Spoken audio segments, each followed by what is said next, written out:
भाई श्री राजीव जी इस नए भारत की संकल्पना के बारे में आपको प्रबोधन देंगे और आपके भीतर वो जोश भरेंगे जिससे कि आप भारत के भाग्योदय के लिए पूरी ऊर्जा के साथ आगे बढ़ें और भारत को विश्व की सबसे बड़ी महाशक्ति के रूप में प्रतिष्ठापित करने के लिए यदि आत्म बलिदान भी देना पड़े तो भी ना घबराएं। भाई राजीव जी।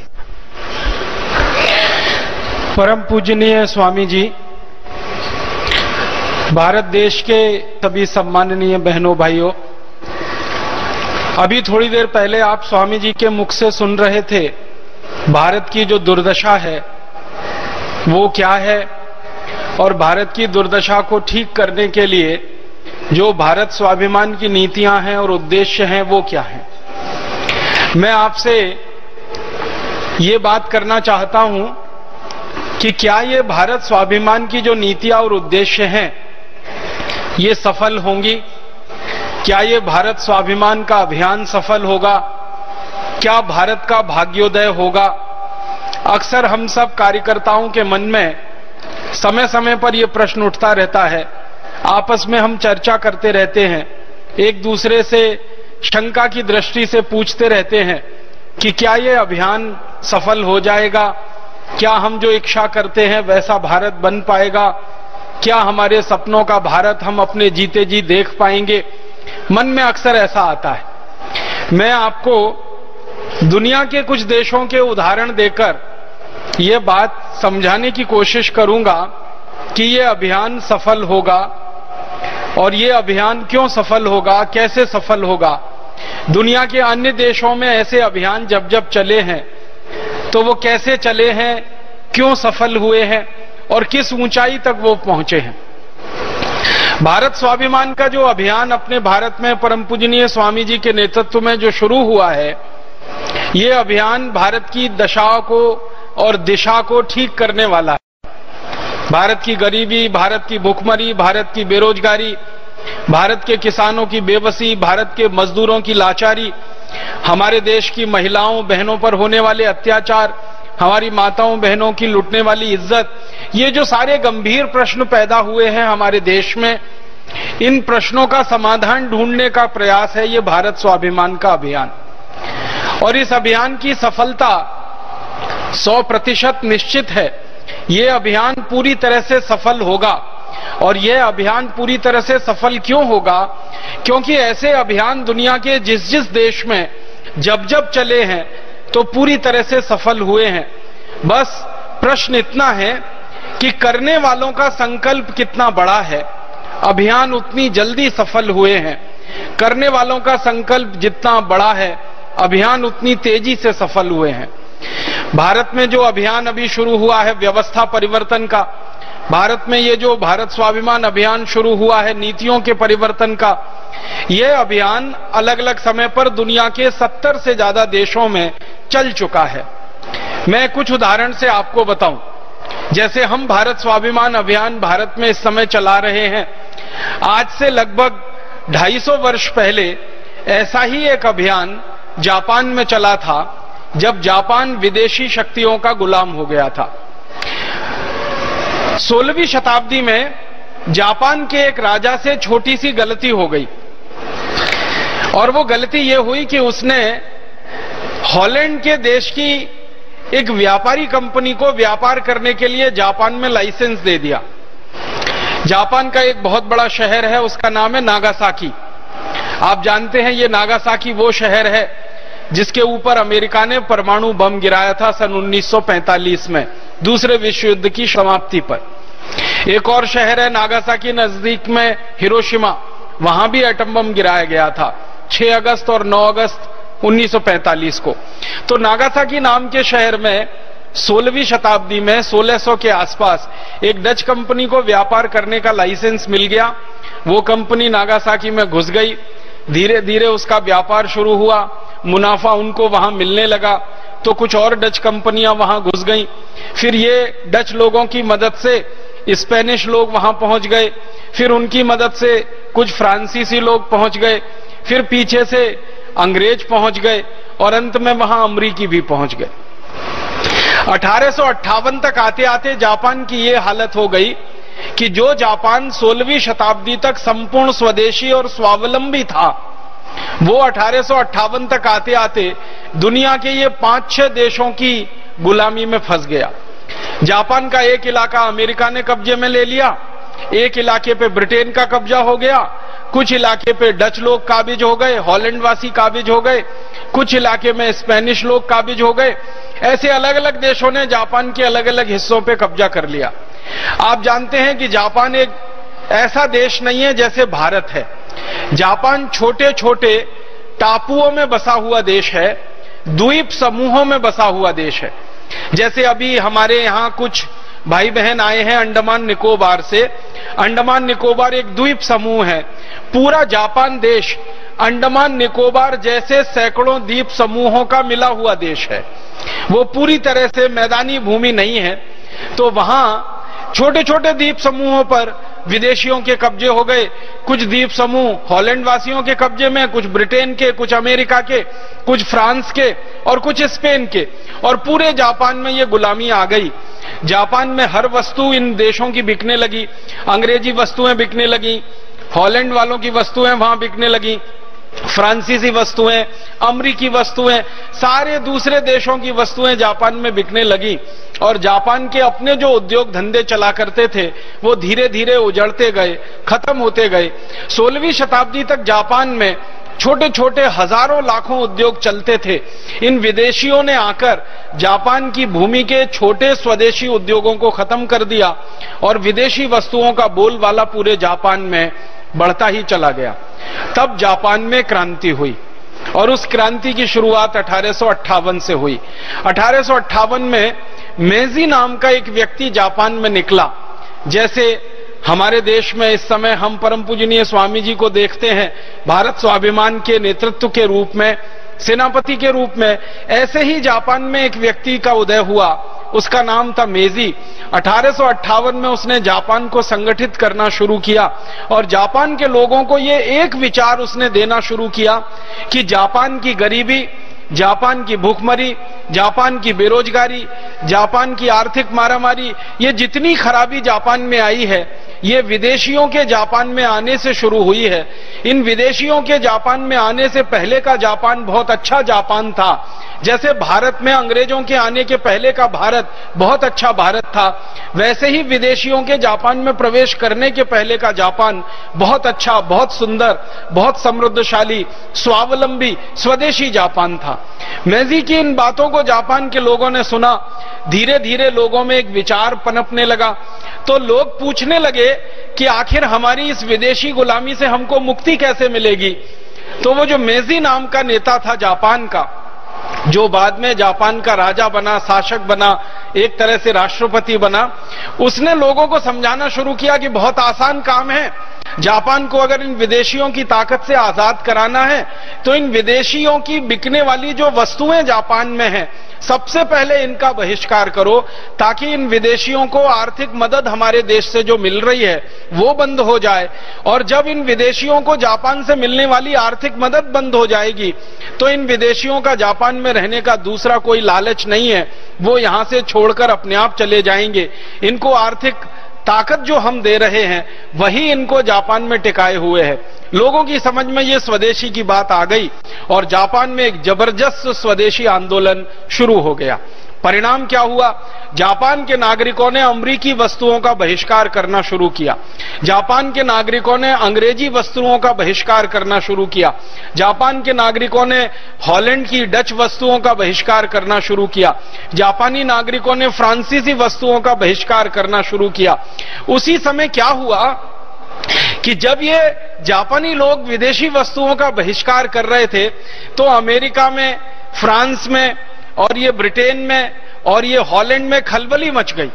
इन देशों में खलबली ये मच गई कि जापान में अगर ये स्वदेशी आंदोलन चल गया और सफल हो गया तो जापानी लोग तो आजाद हो जाएंगे, हमारी गुलामी से बाहर चले जाएंगे, फिर हमारे लिए इतना बड़ा बाजार जो जापान का है ये निकल जाएगा, तो हमें कुछ करना चाहिए।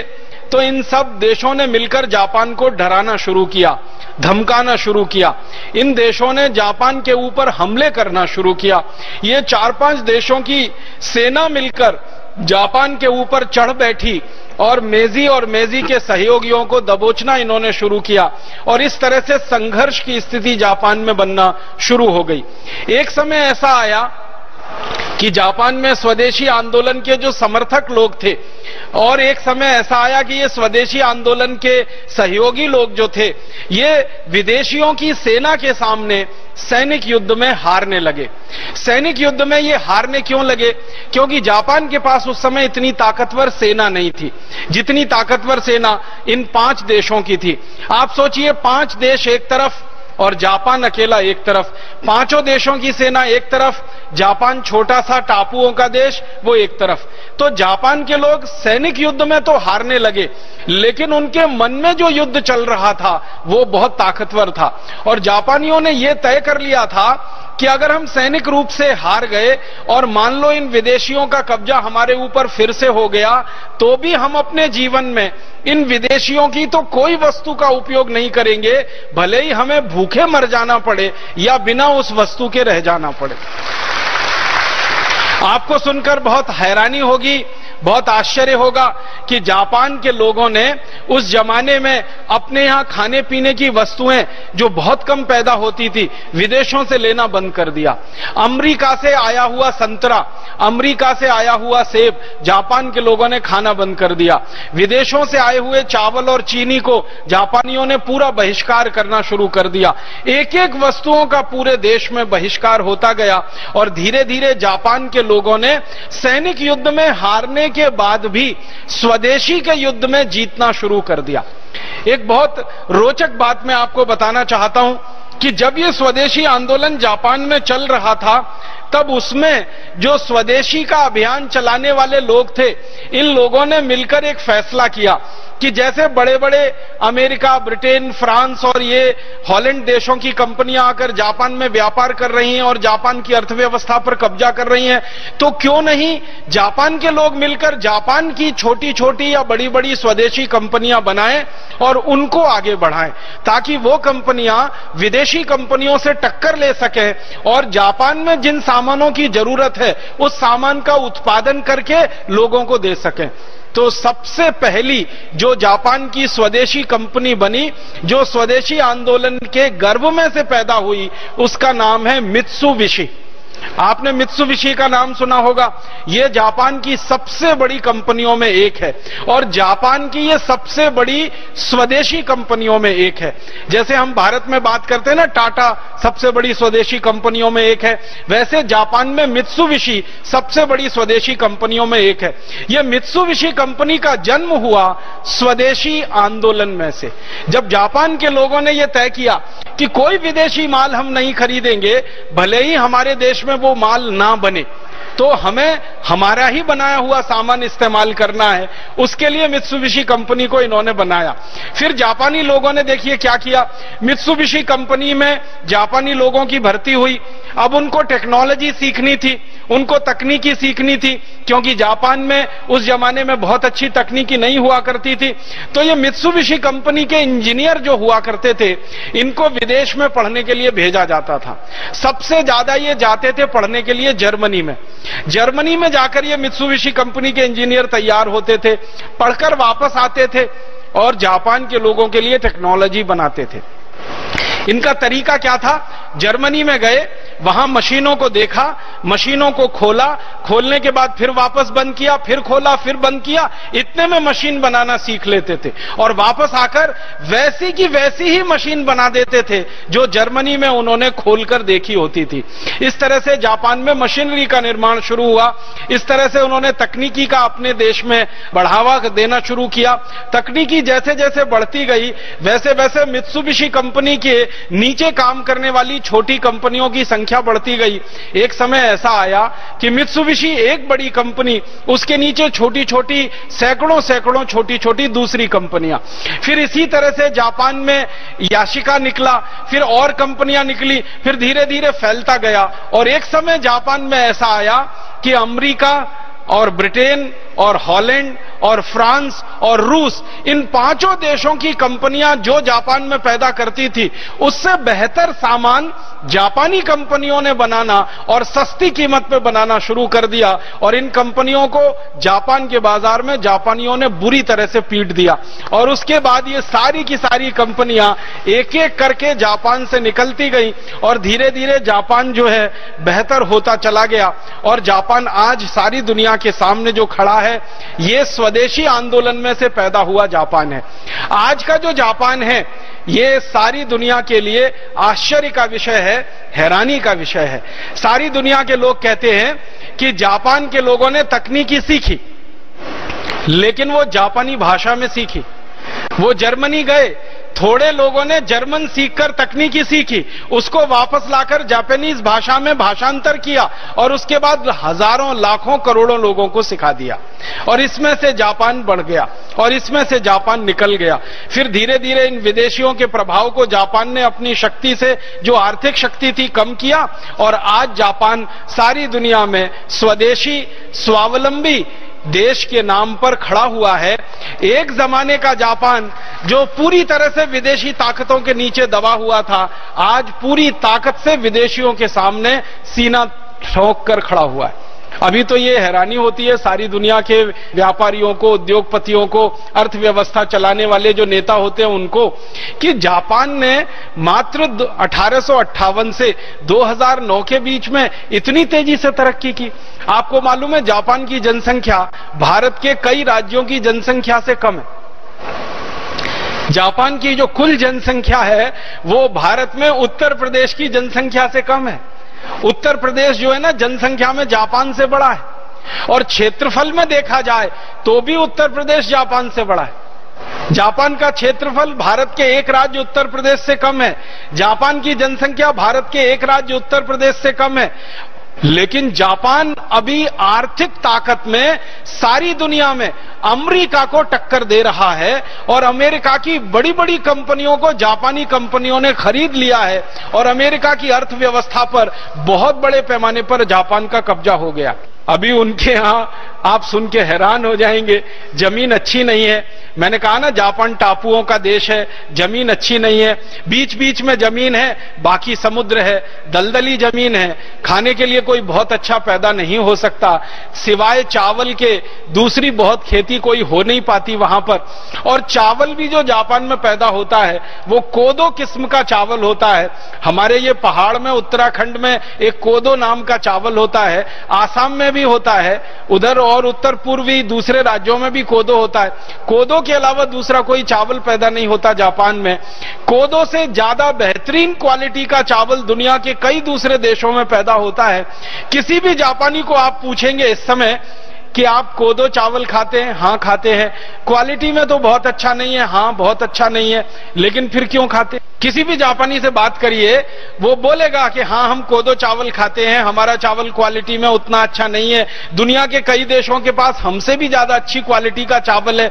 जैसे भारत में बासमती पैदा होता है, वो दुनिया में सबसे अच्छी क्वालिटी का माना जाता है। तो उन जापानियों से आप पूछेंगे भारत से बासमती चावल खरीद के क्यों नहीं खाते?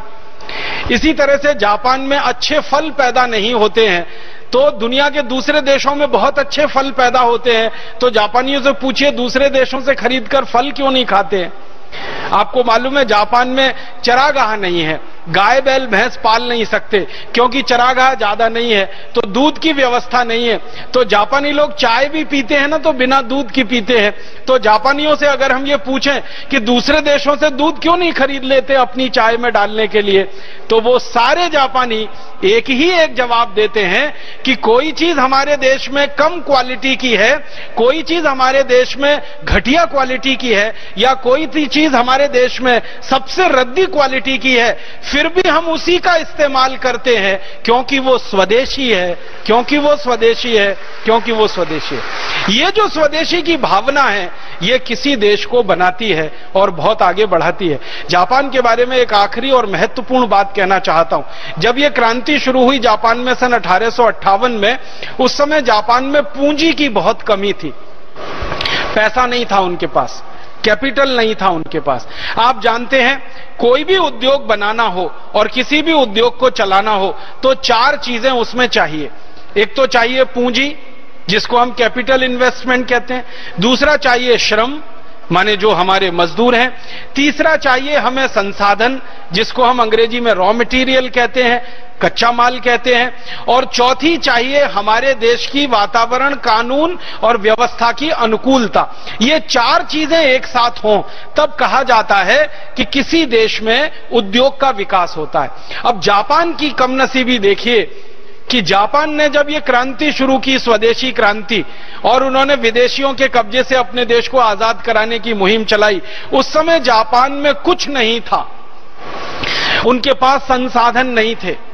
जापान में अगर प्राकृतिक संसाधन आप देखेंगे ना तो 2-3 चीजें ही उनके देश में हैं जो पैदा होती हैं। एक तो कोयला पैदा होता है, भरपूर मात्रा में जापान में कोयला पैदा होता है जो प्रकृति ने उनको दिया है, ईश्वर ने उनको दिया है। दूसरा, जापान में बहुत बड़े पैमाने पर सिल्क का उत्पादन होता है, हजारों वर्षों से होता है। तो सिल्क और कोयले को छोड़कर 1858 में तो जापान के पास कुछ उत्पादन भी नहीं था। 2 ही चीजें होती थी, या तो कोयला होता था या तो सिल्क उनके पास होता था। दूसरे रॉ मटेरियल उनके पास नहीं थे, पूंजी उनके पास नहीं थी। तो पूंजी नहीं थे, रॉ मटेरियल नहीं थे, और विदेशियों की गुलामी में पूरा देश था, तो कानून और न्याय और सारी व्यवस्थाएं उनके अनुकूल नहीं थी। जापानियों के पास एक ही चीज थी। जब भी किसी जापानी अर्थशास्त्री को आप ये पूछेंगे कि 1858 की आपकी क्रांति सफल कैसे हुई, आपके पास तो कुछ नहीं था, न पूंजी थी, न संसाधन थे, न रिसोर्सेस थे आपके पास, न अनुकूल वातावरण था, न कानून व्यवस्था आपके हाथ में थी, फिर भी जापान को आपने ऐसा बना लिया। तो वो सारे के सारे अर्थशास्त्री, समाजशास्त्री जापान के एक ही जवाब देते हैं, हमारे पास कुछ नहीं था लेकिन हमारे पास आत्मविश्वास था, हमारे पास सेल्फ कॉन्फिडेंस था कि हम हमारे देश को आजाद कराएंगे विदेशियों से और एक दिन दुनिया का सर्वश्रेष्ठ देश बनाएंगे। बस इसी आत्मविश्वास ने हमको सब कुछ दे दिया, हमारे पास कुछ नहीं था। आप सोचिए कितनी बड़ी बात है। जिस देश के पास कुछ ना हो, प्राकृतिक संसाधन ना हो, कुछ ना हो, वो देश आत्मविश्वास के सहारे, अपनी ताकत के सहारे कितनी दूरी चलता है और कहां पर आकर खड़ा होता है। एक छोटा सा उदाहरण देके ये खत्म करूंगा, फिर दूसरे देश की कहानी सुनाऊंगा। जापान में जब ये मित्सुबिशी कंपनी बनी तो कंपनी के सामने भी यही संकट था, पूंजी नहीं है। कंपनी का फॉर्मेशन तो हो गया, कई आत्मविश्वासी जापानियों ने मिलकर कंपनी तो बना ली, लेकिन पूंजी कहां से लाएं कंपनी चलाने के लिए। तो जापान के जो कंपनी में काम करने वाले कर्मचारी थे ना, इन्होंने एक संकल्प लिया कि हम कहीं से बाहर से भीख मांगेंगे नहीं, किसी से उधार लेंगे नहीं, किसी से कर्ज लेंगे नहीं, और फिर भी हम इस कंपनी को आगे लेके जाएंगे और चलाएंगे। तो इन लोगों ने पता है रास्ता क्या निकाला? इन्होंने रास्ता यह निकाला कि पूंजी तो पैदा हो सकती है अगर अतिरिक्त श्रम हमारे पास हो। यह अर्थशास्त्र का एक सिद्धांत है कि अगर सरप्लस लेबर आपके पास है तो सरप्लस लेबर से आप पूंजी को पैदा कर सकते हैं। तो जापानी जो कारीगर होते थे, जापानी जो मजदूर होते थे, उन्होंने कंपनी में काम करना शुरू किया। तो पता है उनको एक दिन में 6 घंटे का काम करना पड़ता था। उन्होंने कहा हम 12 घंटे काम करेंगे और तनख्वाह उतनी ही लेंगे, पगार उतनी ही लेंगे, वेतन उतना ही लेंगे। 6 घंटे का वेतन लेंगे, 12 घंटे काम करेंगे। आप सोच रहे हैं, 6 घंटे का वेतन लेंगे, 12 घंटे काम करेंगे, 4-5 घंटे का वेतन लेंगे, 12 घंटे काम करेंगे, माने अतिरिक्त श्रम करेंगे। और सारे जापान के मजदूरों ने पूरे देश के छोटे छोटे बड़े बड़े कारखानों में इस उद्देश्य से काम करना शुरू किया कि हमारे देश के पास पूंजी नहीं है, हमें पूंजी पैदा करनी है, विदेशों से हमें हाथ फैला के भीख मांगनी नहीं है, कर्ज किसी से लेना नहीं है, हम अपने श्रम का बलिदान करेंगे, श्रम का उपयोग करेंगे, ज्यादा देर तक श्रम करेंगे। 6 घंटे का काम 12 घंटे और 13 घंटे, 14 घंटे, कई कई फैक्ट्रियों में तो लोग 16-16 घंटे काम किया करते थे, तनख्वाह और वेतन सिर्फ 6 घंटे का लिया करते थे। इसमें से पूंजी पैदा हुई। और ध्यान रखिएगा, ये काम जापान के मजदूरों से किसी ने जबरदस्ती नहीं कराया, अपनी स्वयं प्रेरणा से और भावना से उन्होंने ये काम किया।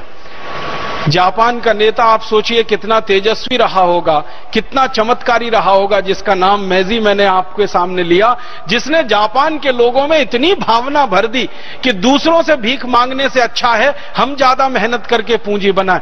तो 6 घंटे का वेतन लेके 12 घंटे, 14 घंटे, 16 घंटे काम किया और इसमें से मित्सुबिशी कंपनी ने पूंजी पैदा की और उस पूंजी को फिर उन्होंने गुणात्मक रूप से मल्टीप्लाई किया और धीरे धीरे जापान आज दुनिया में सबसे ज्यादा तरल पूंजी वाला देश बन गया।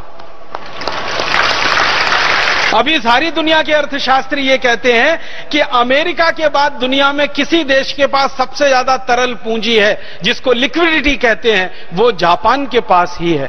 और अमेरिका की बड़ी बड़ी बैंकें जापान के कब्जे में हैं। अमेरिका की बड़ी बड़ी फाइनेंशियल कंपनियां अमेरिका में जापान के कब्जे में है और इस समय अमेरिका की हालत तो बहुत खराब हो चुकी है। अगर आपको एक वाक्य में मैं कहूं कि अमेरिका के डिपार्टमेंटल स्टोर्स पर चीन का कब्जा है और अमेरिका की फाइनेंशियल जो बैकबोन है, जो उनकी रीढ़ की हड्डी है वैयक्तिक और आर्थिक रूप से, उस पर पूरी तरह से जापान का कब्जा है। तो ऐसा जब स्वदेशी आंदोलन किसी देश में चलता है तो कहां से कहां किसी देश को ले जाता है। आज जापानियों को गर्व है इस बात पर कि वो जापानीज भाषा में काम करते हैं, सारी शिक्षा जापानीज में होती है, जापान की वस्तुओं का उपयोग करते हैं, जापानी सभ्यता और संस्कृति को 1 इंच भी उन्होंने नहीं छोड़ा है। जापानी संस्कृति में आपको 2-3 उदाहरण देता हूं। ज्यादा पवित्र जाता है जमीन पर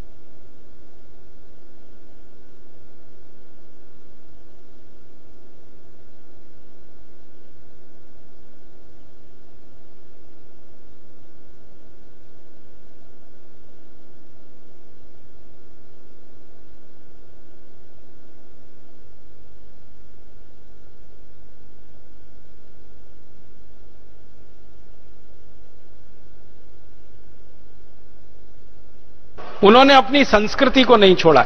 जापानी संस्कृति में माना यह जाता है कि लकड़ी के बर्तनों में खाना सबसे पवित्र होता है। आप जानते हैं भारत में भी साधु सन्यासी लकड़ी के पात्रों में ही भोजन करते हैं। जापान की संस्कृति में यह है कि लकड़ी के पात्र में ही भोजन करना सबसे पवित्र है। तो जापान के करोड़पतियों के घरों में लकड़ी का कटोरा मिलेगा, लकड़ी का गिलास मिलेगा, लकड़ी की चम्मच मिलेगी और घर में खाना बनाने के लिए जो थोड़े बहुत उपकरण लगते हैं वो भी सारे लकड़ी के ही मिलेंगे। आप किसी बड़े से बड़े जापानी के घर में जाएंगे, बैठने को कुर्सी नहीं मिलेगी, सोफा नहीं मिलेगा, सोने के लिए डबल बेड नहीं मिलेगा और आप उनसे पूछेंगे कि क्या आप गरीब हैं जो ये सोफा नहीं खरीद सकते, या आप जो है डबल बेड नहीं ले सकते, या डाइनिंग टेबल पर बैठ के खा नहीं सकते, तो वो आपको बहुत तेज गुस्सा होकर, हो सकता है गाली में भी आपसे बात करे और वो कहेगा कि हम ये सब कर सकते हैं लेकिन हम करते नहीं है क्योंकि हमारी संस्कृति में इसकी इजाजत नहीं। तो अपनी संस्कृति को नहीं छोड़ा, अपनी सभ्यता को नहीं छोड़ा, अपने धर्म को नहीं छोड़ा उन्होंने। जापानी लोग जानते हैं बौद्ध धर्म का पालन करते हैं। उस बौद्ध धर्म का पालन वो आज से नहीं हजारों वर्षों से अपने देश में करते आए। तो ना धर्म छोड़ा, ना संस्कृति छोड़ी, ना भाषा छोड़ा, ना उन्होंने अपना पहनावा छोड़ा, ना उन्होंने स्वदेशीपन छोड़ा, ना उन्होंने देशभक्ति छोड़ी अपनी। सब कुछ उनके यहां खून में रग रग में बसा हुआ है। कारण उसका एक है कि जापान के विद्यार्थियों को बचपन से जो शिक्षा दी जाती है उसमें यह सबसे महत्वपूर्ण पाठ है जो सिखाया जाता है। जापानी होना क्या है, जापानी भाषा का महत्व क्या है, जापानी संस्कृति का महत्व क्या है, जापानी सभ्यता का महत्व क्या है, ये बच्चे वहां पहली कक्षा से सीखते हैं। और उनको पहली कक्षा से जब ये सब बातें बार बार सिखाई जाती हैं तो बड़े होकर उनमें जापान की भावना कूट कूट कर अपने आप आ जाती है। इसलिए वो कभी देशद्रोह नहीं करते और वो कभी अपने देश से गद्दारी नहीं करते। जापान में इतना शर्म माना जाता है किसी व्यक्ति के लिए कि अगर उसके ऊपर भ्रष्टाचार का थोड़ा बहुत कोई मामला खुल जाए तो। सामान्य रूप से आपने अगर अखबार पढ़े हो, समाचार पत्र पढ़े हो तो पता चलता है कि जापान का कोई नेता थोड़े भी भ्रष्टाचार में कहीं लिप्त पाया गया और उसकी बात अखबार में गलती से भी छप गई, अगले दिन वो आत्महत्या ही कर लेगा, इससे कम पे वो समझौता नहीं करेगा।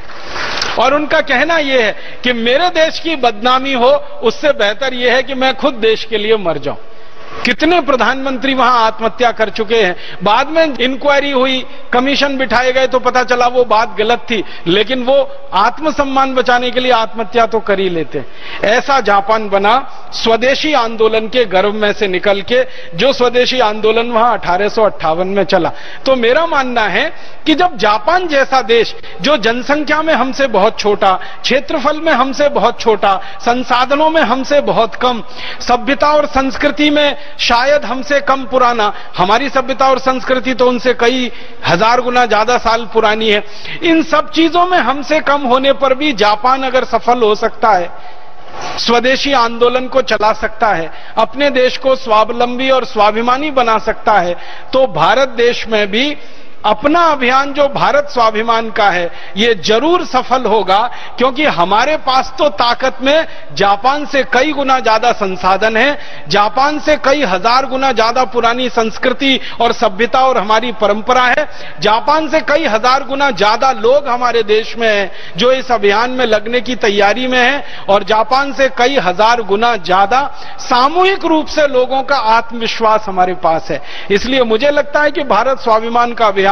तो जरूर सफल होने वाला है। आने वाले समय में हम सारे देश के सामने और दुनिया के सामने ये दूंगा, ये उसकी डायरी के वाक्य हैं, शब्द हैं। और उसने लूटमार शुरू की, लूटमार करके धन और संपत्ति स्पेन लाना शुरू किया। इस लूटमार में माया सभ्यता के लोगों के साथ उसका संघर्ष हुआ, और फिर माया सभ्यता के लोगों को निर्दयता से मारना शुरू किया कोलंबस और उनके लोगों ने। अगर आप पूछेंगे कि ये स्पेनिश लोगों ने अमेरिका में जब लूटपाट की तो कितने लोगों को मारा होगा, ब्रिटिश लोगों ने जब अमेरिका में लूटपाट की तो कितने लोगों को मारा होगा, तो अमेरिका के इतिहासकार बताते हैं कि लगभग 11 करोड़ अमेरिकी मूल नागरिकों को स्पेनिश और ब्रिटिश लोगों ने खत्म कर दिया, मार डाला, हमेशा के लिए मौत की नींद में सुला दिया। 11 करोड़, आप सोच सकते हैं, 11 करोड़ की जनसंख्या को हमेशा के लिए मार डाला। ये इतनी हत्या, इतनी हिंसा, इतनी बर्बरता स्पेनिश और ब्रिटिश लोगों ने अमेरिका में की। तो काफी समय तक स्पेन का गुलाम था अमेरिका, बाद में ब्रिटेन का गुलाम हो गया अमेरिका। और ब्रिटेन ने जब कब्जा कर लिया अमेरिका पर, तो अमेरिका में ब्रिटेन की एक ही नीति थी, लूट लूट कर सारा धन इकट्ठा करो और ब्रिटेन में लेके जाओ। तो ब्रिटेन की सरकार जब चलती थी अमेरिका में, तो ये अमेरिका के नागरिकों के ऊपर जब चाहे तब टैक्स बढ़ाती रहती थी। एक बार ऐसा हुआ, सन 1765 में ब्रिटिश गवर्नमेंट ने, ब्रिटिश सरकार ने अमेरिका के नागरिकों पर बहुत ज्यादा टैक्स बढ़ा दिया। आप जानते हैं जैसे भारत में अंग्रेज टैक्स लेते थे, ब्रिटिश गवर्नमेंट टैक्स लेती थी, वैसे ही अमेरिका के लोगों पर भी ब्रिटिश गवर्नमेंट ने, ब्रिटिश सरकार ने टैक्स लेना शुरू कर दिया और बहुत अधिक मात्रा में टैक्स लगा दिए। परिणाम क्या हुआ, अमेरिकी लोग परेशान हो गए। परेशानी क्या होती है, जब नागरिकों पर टैक्स ज्यादा लगाए जाते हैं तो सबसे पहला दुष्परिणाम आता है कि नागरिक गरीब होना शुरू हो जाते हैं। सरकार तो अमीर होती जाती है, सरकार को तो पैसा मिलता जाता है टैक्स से, लोग गरीब होते जाते हैं, तो अमेरिका में गरीबी आना शुरू हो गई। फिर अमेरिका के किसानों पर जबरदस्ती टैक्स लगाए गए, फिर अमेरिका के किसानों में गरीबी आना शुरू हो गई। फिर मजदूर और किसान जब दोनों गरीब होने लगे तो अमेरिका के जो उद्योग चलते थे उन पर टैक्स लगाना शुरू कर दिया और उद्योगों की हालत धीरे धीरे खराब होने लगी। तो अमेरिका के लोगों में भयंकर असंतोष पैदा हुआ। असंतोष दो तरह का था, एक तो अंग्रेज सरकार उनके ऊपर जुल्म करती है, ज्यादती करती है, अत्याचार करती है, दूसरा उनके सारे धन और संपत्ति को टैक्स के रूप में लूट लूट कर लंदन लेके जाते हैं। तो अमेरिका में एक व्यक्ति निकला, उस व्यक्ति का नाम था जॉर्ज वॉशिंगटन। उस जॉर्ज वॉशिंगटन नाम के व्यक्ति ने अमेरिका में घूम घूम कर लोगों को यह समझाना शुरू किया कि देखो, पहले स्पेनिश लोगों ने हमको गुलाम बनाया और उन्होंने हमको लूटा लगभग 300 साल तक। अब इन अंग्रेजों ने हमको गुलाम बना रखा है और ये लूट लूट कर सारा धन इंग्लैंड में लेके जा रहे हैं। हम गरीब होते जा रहे हैं, हमारे किसान गरीब होते जा रहे हैं, हमारे उद्योग धीरे धीरे बंद हो रहे हैं क्योंकि हमारे उद्योगों पर ज्यादा टैक्स लगा दिए हैं अंग्रेजों ने। तो अब हम कितने दिन तक ये बर्दाश्त करेंगे, कितने दिन हम इसको चलते रहने देंगे? कभी ना कभी तो हमें आजादी पानी होगी, इन अंग्रेजों को अपने देश से भगाना होगा। ये विचार लेकर जॉर्ज वॉशिंगटन नाम का एक व्यक्ति निकला, गांव-गांव घूमा। अमेरिका में उस जमाने में 13 राज्य हुआ करते थे, एक वर्जीनिया होता था, एक मैरीलैंड हुआ करता था, ऐसे 13 राज्य हुआ करते थे। ये पूरे राज्यों में घूमा, घूम घूम कर उसने संगठन खड़ा किया। संगठन खड़ा करके ताकत उसके हाथ में आई, और जैसे ही उसके हाथ में ताकत आई, माने संगठन की ताकत खड़ी हुई, उसने ऐलान कर दिया। और 1775 के साल में जॉर्ज वॉशिंगटन ने ऐलान कर दिया कि अब हम अंग्रेजों की गुलामी में नहीं रहेंगे और अपने देश को हम आजाद करा के ही रहेंगे। उसने एक डिक्लेरेशन किया और उस डिक्लेरेशन पर पूरी अमरीकियों की मोहर लगी। अमरीकियों ने उसको समर्थन दिया और उसका वो घोषणा था वो ये कि आज से हम अमेरिका माने उत्तरी अमेरिका अंग्रेजों की गुलामी से अपने को आजाद घोषित करते हैं, और जहां जहां अंग्रेजों की सेना है और जहां जहां अंग्रेजों के प्रतिष्ठान है, इन सबको या तो हम बंद कराएंगे या इन अंग्रेजों को अपने देश में से मारकर भगाएंगे। तो 1776 से 4 जुलाई को उसने घोषणा कर दी जॉर्ज वॉशिंगटन ने, और अमेरिका के लोगों ने उसको समर्थन दिया। उसके बाद 1776 4 जुलाई से 1 अक्टूबर 1781 तक अमेरिका में भयंकर घमासान चला, बहुत घमासान चला, भयंकर युद्ध हुआ। एक तरफ अमेरिका के लोगों की सेना, दूसरी तरफ अंग्रेजों की सेना, जगह जगह युद्ध हुए। अगर आप थोड़ा भी इतिहास पढ़ते होंगे और इतिहास के विद्यार्थी रहे होंगे तो अंतर्राष्ट्रीय इतिहास में एक बड़ी घटना बताई जाती है, बोस्टन टी पार्टी। वो बोस्टन टी पार्टी क्या थी? बोस्टन नाम का एक शहर है, वहां पर अमरीकियों ने अंग्रेजों की एक बहुत बड़ी छावनी हुआ करती थी, उसमें आग लगा दी थी और अंग्रेजी सेना के सैनिकों को मार डाला था अमरीकी लोगों ने, और अमरीकी साधारण लोगों ने यह काम किया था। और उसके बाद फिर वहां से ये सारा युद्ध फैलता चला गया और 1781 तक आते आते सारे अंग्रेजों का नामो निशान अमरीकियों ने मिटा दिया और एक तरह से अमेरिका पूरी तरह से अंग्रेजों की गुलामी से आजाद हो गया। जब अमेरिका आजाद हुआ अंग्रेजों की गुलामी से, तो सबसे पहला काम उन्होंने जो अपने देश में किया वो ये कि अंग्रेजों की वस्तुओं का संपूर्ण बहिष्कार और अमरीकी वस्तुओं का संपूर्ण रूप से स्वीकार। आपको सुनकर हैरानी होगी, जब 1776 में यह आंदोलन चल रहा था अमेरिका में, आजादी का आंदोलन, उसका मूल सिद्धांत था स्वदेशी, मूल भावना थी स्वदेशी। अमरीकियों को यह संकल्प कराया जाता था। जॉर्ज वॉशिंगटन खुद बड़ी बड़ी सभाएं करता था और सभा में हाथ उठाकर सबसे संकल्प कराता था कि हम संकल्प करते हैं कि आज से अंग्रेजी वस्त्रों का संपूर्ण बहिष्कार करेंगे क्योंकि हमें अमेरिका की आजादी चाहिए, और लोग हाथ उठा के समर्थन करते थे। आपको सुन के एक ताज्जुब होगा, हैरानी भी होगी, अमेरिका बहुत ठंडा देश है, वहां पे सर्दी बहुत पड़ती है, और 1776 में अमेरिका की हालत इतनी खराब थी कि अमेरिका में एक भी बड़ी स्वदेशी कपड़ा बनाने की मिल नहीं थी। उनको कपड़े चाहिए क्योंकि ठंड से शरीर को बचाना है, और गर्म कपड़े चाहिए क्योंकि सर्दी बहुत ज्यादा है। तो गर्म कपड़े ज्यादातर इंग्लैंड से बनकर आते थे और गर्म कपड़े ज्यादातर अंग्रेजी कंपनियां बेचती थी अमेरिका में। जॉर्ज वॉशिंगटन ने जब ये स्वदेशी का अभियान चलाया अपने देश में, तो अमरीकियों में इतनी भावना पैदा हुई कि गर्म कपड़े उनको अगर अमरीकी ना मिले तो पहनेंगे नहीं, भले ठिठुर ठिठुर कर ठंड से मर जाएंगे। इतनी भावना उनमें पैदा हुई। हजारों अमरीकी ठंड से ठिठुर कर मर गए सड़कों पर क्योंकि उनके शरीर पर गर्म कपड़े नहीं थे, क्योंकि उन्होंने संकल्प लिया था कि अंग्रेजी कंपनियों के कपड़े पहनेंगे नहीं, खरीदेंगे नहीं। तो अंग्रेजी कंपनियों के जो स्टोर्स खुले हुए थे अमेरिका में, धीरे धीरे सब बंद हो गए। लंकाशायर और मैनचेस्टर की जो मिलें चला करती थी, जो अमेरिका में कपड़ों की सप्लाई किया करती थी, वो धीरे धीरे बंद होती चली गई और धीरे धीरे ब्रिटेन का सारा कब्जा अमेरिका पे से खत्म होता गया और अमेरिका एक आजाद देश हो गया। अब अमेरिका सारी दुनिया के सामने एक स्वावलंबी देश के रूप में खड़ा है। इस अमेरिका की कहानी स्वदेशी आंदोलन में से निकली हुई एक कहानी है, जिसने अपने को आजाद कराया विदेशी गुलामी से और आर्थिक परतंत्रता से। इस अमेरिका की कहानी को पढ़ते समय, जानते समय, सुनते समय बहुत रोमांच होता है कि किस तरह से देश के लोगों में एक भावना प्रबल हो जाती है। एक व्यक्ति कोई निकलता है, वो वो एक विचार देता है और उस विचार में इतनी ताकत हो जाती है कि लाखों करोड़ों लोग उस विचार के अनुयायी हो जाते हैं और उस विचार के लिए अपने सारे शरीर के सुख को छोड़ने को तैयार हो जाते हैं। आज अमरीकी लोगों से कोई कहे कि गर्म कपड़े पहनना छोड़ दो तो शायद उनको सोचना भी मुश्किल है, लेकिन इन्हीं अमरीकी लोगों के पुरखों ने, पूर्वजों ने 1776 में ठंड से ठिठुरकर मरना पसंद किया था, लेकिन अंग्रेजी गर्म कपड़े पहनना मंजूर उन्होंने नहीं किया था।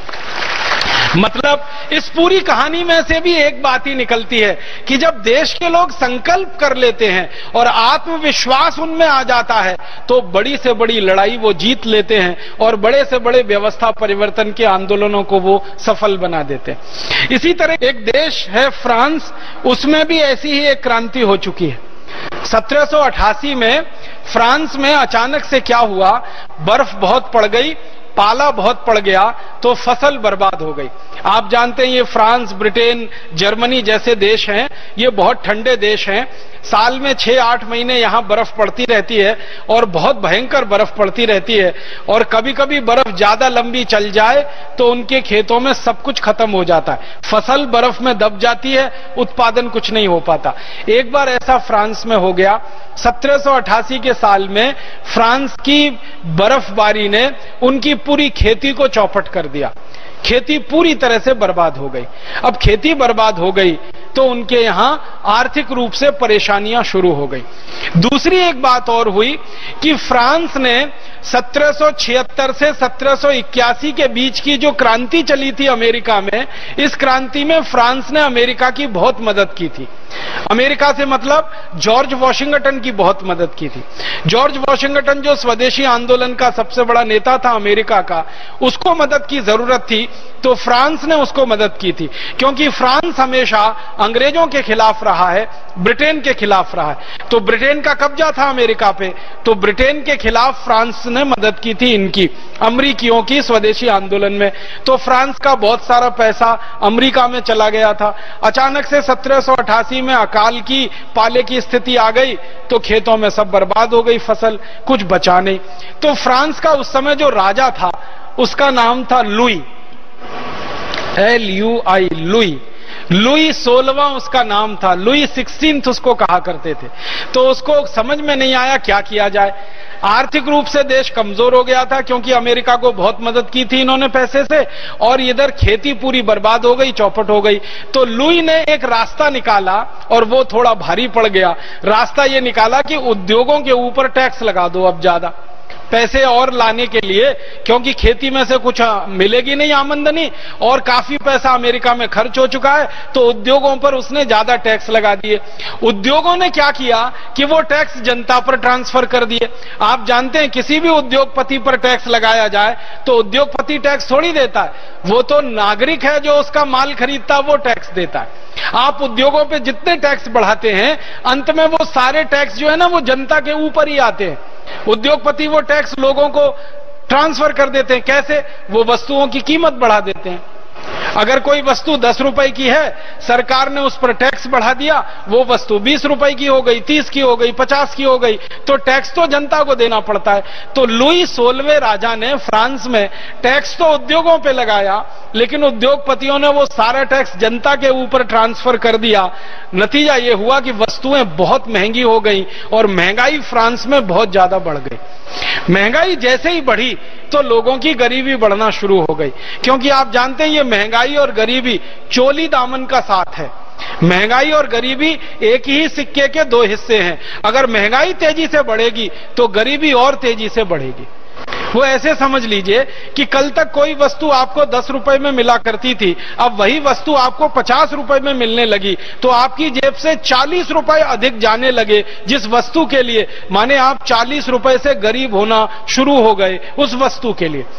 तो जैसे ही महंगाई बढ़ी तो गरीबी बढ़ी, और गरीबी महंगाई बढ़ने से फ्रांस में असंतोष बढ़ा, और वो असंतोष धीरे धीरे धीरे धीरे बढ़ता गया, और लुई 16वें राजा के खिलाफ ये सारा असंतोष इकट्ठा हो गया, और इस असंतोष ने एक संगठन का निर्माण कर दिया, और उस संगठन में कुछ नेता निकले, और उन नेताओं ने सारे देश में घूम घूम कर ये कहा कि ये जो लुई 16वां राजा है, इसकी गलत नीतियों के कारण, इसकी गलत व्यवस्था के कारण, इसके गलत कानूनों के कारण फ्रांस का ये हाल हुआ है।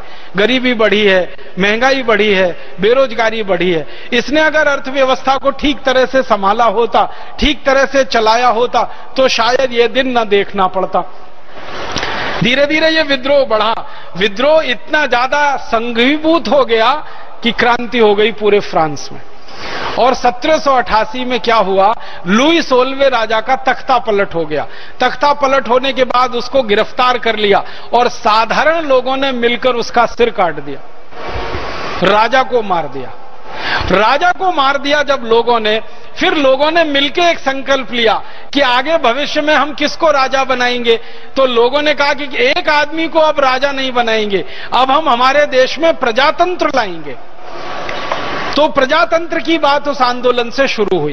पहले राजा होता था एक, और वो राजा कैसे होता था, राजा का बेटा राजा, राजा का बेटा राजा, राजा का बेटा राजा, राजा का बेटा राजा, ऐसे करके ये लुई खानदान का शासन सैकड़ों साल से चल रहा था। लुई पहला, लुई दूसरा, लुई तीसरा, लुई चौथा, फिर लुई 15वां, लुई 16वां, ऐसे करके बाप बेटा इस तरह से परंपरा में था। तो फ्रांसीसी लोगों ने कहा कि ये बाप बेटे राजा होते रहते हैं, एक ही खानदान का शासन पूरे देश में चलता रहता है, दूसरों को किसी को मौका नहीं मिलता, अब हम हमारे शासन पद्धति को बदलेंगे। तो लुई 16वें की हत्या होने के बाद फ्रांसीसी लोगों ने तय किया कि हम प्रजातंत्र लाएंगे और जनता के द्वारा राजा को चुनवाएंगे, जनता सीधे राजा को चुनेगी। अब तक क्या होता था, राजा अपने बेटे को राजा बना देता था, जनता का उसमें कोई सहभाग नहीं होता था। तो उन्होंने कहा अब जनता राजा को चुनेगी। तो इस तरह से 1788 में इस क्रांति के बाद फ्रांस में एक तरह से प्रजातंत्र आ गया, और जनता ने सीधे प्रधानमंत्री को चुनना शुरू कर दिया, जो परंपरा आज तक फ्रांस में कायम है। 1788 के बाद फ्रांस में जितने भी प्रधानमंत्री हुए या राष्ट्रपति हुए, वो सब सीधे जनता के द्वारा चुने गए हैं। वो राजाओं के बेटे राजा इसलिए राजा नहीं बन गए। दूसरा, फिर उन्होंने तय किया कि हमारे देश में जब राजाशाही रही फ्रांस में, तो जो राजा के नजदीक लोग थे उनको तो सारी सुख सुविधाएं मिल जाती थी, जो आम आदमी था उनके लिए कोई सुविधा नहीं थी, शिक्षा की व्यवस्था नहीं थी। आपको सुनकर हैरानी होगी, 1788 तक फ्रांस में साधारण बच्चों को पढ़ाने के लिए कोई स्कूल नहीं था। 1788 तक फ्रांस में जो भी स्कूल चलते थे वो राजा के बच्चों के लिए होते थे या राजा के काम करने वाले अधिकारियों के बच्चों के स्कूल होते थे। तो लोगों ने कहा कि शिक्षा सबको मिलनी चाहिए। जैसे अभी थोड़ी देर पहले परम पूजनीय स्वामी जी आप कहते थे क्या गरीब क्या अमीर, सबको एक जैसी शिक्षा होनी चाहिए। ये बात 1788 में फ्रांस में शुरू हुई कि शिक्षा सभी को मिलनी चाहिए और शिक्षा का अधिकार सभी के लिए होना चाहिए। इसी तरह चिकित्सा सबको मिलनी चाहिए और चिकित्सा का अधिकार सभी को होना चाहिए। सभी बराबर हैं आपस में और सबका अधिकार समान होना चाहिए। एक इक्वेलिटी की बात वहां से निकली और सब भाई भाई हैं आपस में, इक्वेलिटी, फ्रेटर्निटी, और ये हमारी जो प्रजातंत्र के मूल्यों की बात होती है ना, ये सब 1788 में फ्रांस की क्रांति से शुरू हुए और फ्रांसीसी लोगों ने इन सब मूल्यों पर आधारित अपने यहां प्रजातंत्र की स्थापना कर ली और पूरा देश एक पुराने राजाशाही पद्धति में जो घिसट रहा था या सड़ रहा था या व्यवस्थाओं में भ्रष्टाचार पैदा हो गया था, उसको उन्होंने खत्म कर लिया। एक रोचक बात और बताता हूं, फ्रांसीसी क्रांति जो 1788 में हुई, इसकी शुरुआत जिस एक मुद्दे से हुई, सबसे ज्यादा लोगों को परेशान करने वाला 1788 में फ्रांस का जो मुद्दा था, महंगाई था, गरीबी था, भुखमरी था, बेकारी था, ये तो था ही, भ्रष्टाचार सबसे ज्यादा था उस समय फ्रांस में। सबसे ज्यादा करप्शन की बात होती थी। लोग ये कहते थे कि हमारे देश के विकास के लिए राजा का जितना बजट बनता है और हम जितना पैसा राजा को टैक्स में देते हैं उसमें अंतर बहुत है। माने टैक्स में बहुत ज्यादा देते हैं और लोगों के विकास के लिए बहुत कम खर्च होता है। बाकी पैसा कहां जाता है? तो राजा खा जाता है या उसके अधिकारी खा जाते हैं। यहां से बात शुरू हुई थी भ्रष्टाचार की, और उस भ्रष्टाचार की बात के आगे बढ़ते बढ़ते गरीबी, भुखमरी, बेकारी, महंगाई ये सब जुड़ता गया और इन सब ने मिलकर एक साथ फ्रांस में क्रांति पैदा कर दी।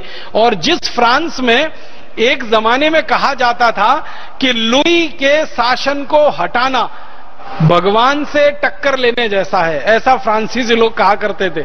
लुई के शासन को समाप्त करना भगवान की गद्दी को उलटने जैसा है। माने लुई को भगवान मानते थे वहां के लोग, राजा को भगवान का मानते थे, देवदूत मानते थे। तो एक जमाने में जिस फ्रांस में राजा को हिलाना, राजा को हटाना, उसकी गद्दी उलटना, उसकी सत्ता पलटना एकदम असंभव माना जाता था, उसी फ्रांस में थोड़े सा प्रयास कुछ लोगों ने किया और एक दिन फ्रांस उस राजा की गुलामी से और उस बेबसी वाली व्यवस्था से आजाद हो गया। भ्रष्टाचार, गरीबी, भूखमरी, बेरोजगारी सब कुछ उन्होंने अपने देश में से बड़े पैमाने पर समाप्त करा लिया। और आज फ्रांस दुनिया में बहुत गर्व से कहने वाला यह देश है कि फ्रांस की शिक्षा व्यवस्था सबके लिए समान है, फ्रांस की चिकित्सा व्यवस्था सबके लिए समान है, सरकार के धन से चिकित्सा चलती है, सरकार के धन से शिक्षा होती है। चिकित्सा और शिक्षा पर जितना पैसा फ्रांस खर्च करता है शायद ही दुनिया का कोई दूसरा देश करता होगा। और फ्रांस के आज के राजनेता ये कहते हैं कि ये करना हमारी मजबूरी है, क्योंकि 1788 की क्रांति ने इतना डर बिठा रखा है नेताओं के मन में कि अगर ये नहीं करेंगे तो आज के नेताओं का भी वही हाल होगा जो लुई 16वें का हाल फ्रांस में हुआ।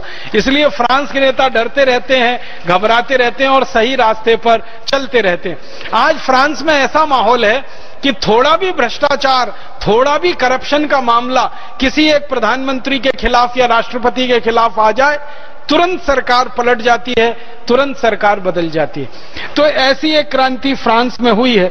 एक और उदाहरण मैं आपको देना चाहता हूं, ऐसी एक क्रांति रूस में भी हुई है। एक जमाना था कि रूस में भी बहुत बुरा हाल हो गया था। 1917 के आसपास रूस में क्या हुआ, वैसे तो आप सभी जानते हैं, अगर थोड़ा भी इतिहास आप पढ़ते होंगे, 1914 में प्रथम विश्व युद्ध हुआ था दुनिया में। इस प्रथम विश्व युद्ध में रूस को लड़ना पड़ा जर्मनी के खिलाफ। जर्मनी एक तरफ था, जर्मनी ऑस्ट्रिया जैसे देश एक तरफ थे, रूस और रूस के सहयोगी देश एक तरफ थे। तो 1914 से 1917 3 साल विश्व युद्ध चला।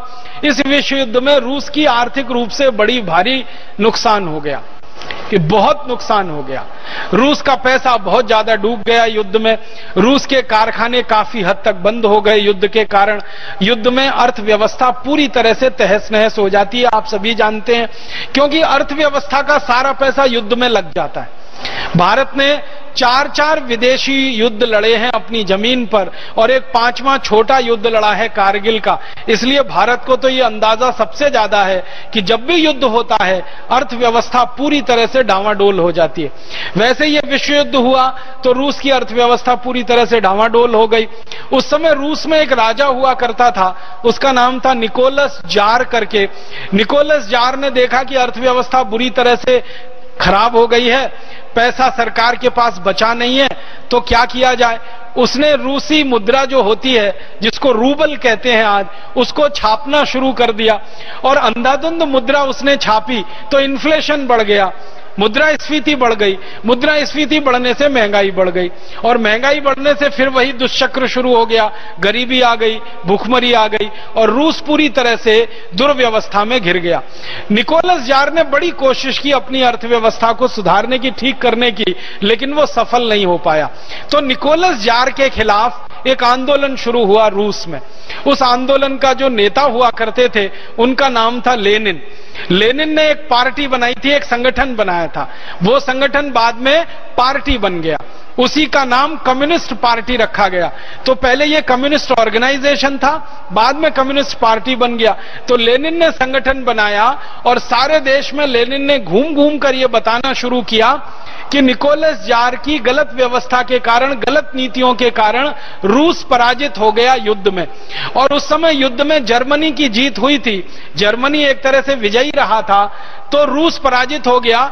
रशियन लोगों के दिल में यह बात बहुत चुभती थी कि हम हार कैसे गए, हमारी पराजय कैसे हो गई, जबकि निकोलस जार ने सबसे मजबूत सेना बनाई हुई थी और लोगों से सबसे ज्यादा टैक्स लेकर वो सेना पे खर्च किया करता था, लेकिन फिर भी पराजय हुई। तो रूस के लोगों को ये बात हजम नहीं हुई कि उनका देश पराजित हो गया, उनका देश हार गया। तो धीरे धीरे मन में वो बात बैठने लगी और लेनिन ने संगठन खड़ा कर दिया। पराजय की बात लोगों के मन में थी, उसके बाद महंगाई बढ़ गई, गरीबी, भुखमरी, बेकारी बढ़ गई और भ्रष्टाचार अपने चरम पर पहुंच गया। चरम पर कैसे पहुंच गया?